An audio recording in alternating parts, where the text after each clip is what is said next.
गणित की छमाही परीक्षा में गोलू के 30 में से 24 अंक प्राप्त हैं। उसे कुल कितने प्रतिशत अंक प्राप्त हुए हैं? 30 में से 24 मिला है तो कुल कितने प्रतिशत अंक को जो अंक मिला है उसमें ये बताना है कि कितना प्रतिशत प्राप्त हुआ। बहुत बढ़िया सवाल है। देखिए कैसे हल करेंगे। सबसे पहले जो दिया उसको लिख लेंगे। 30 में से 24 अंक प्राप्त है। चलिए हल करते हैं। लिखेंगे गोलू को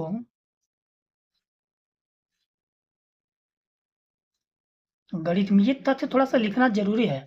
सवाल को अट्रैक्टिव बनाने के लिए समझने के लिए थोड़ा सा लिखना पड़ता है और ये जरूरी भी है मैथ के लिए। तो गोलू को गणित में 30 में से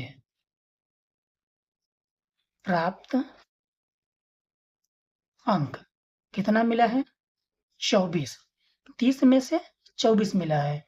अब यही यदि एक में से, ये एक एक नियम जैसा है, हमने पिछली वीडियो में बताया था एक एक नियम का सवाल कैसे होते हैं। जितना दिया रहेगा उसको पहले एक का निकालेंगे, फिर जितना पूछता है उसका निकालेंगे। यदि यही चीज एक में से निकालना होता कि एक नंबर में से कितना अंक प्राप्त हुआ, तो एक में से जब प्राप्त अंक निकालेंगे हम तो जितना मिला है उसमें टोटल से क्या कर देते हैं, डिवाइड कर देते हैं। यानी 30 में से प्राप्त अंक उसका 24 था, तो एक में से निकालेंगे तो 24/30 हो गया। अब हमको निकालना क्या, सवाल करें उससे कुल कितने प्रतिशत अंक प्राप्त हुए।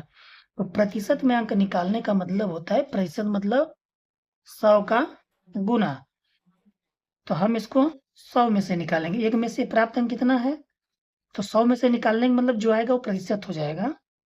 तो 100 में से प्राप्त अंक बराबर कितना हो जाएगा, 24/30 एक में है तो 100 में कितना हो जाएगा, इसी में 100 का क्या कर देंगे, गुणा कर देंगे। तो एक जीरो से एक जीरो कट जाएगा और 3/24।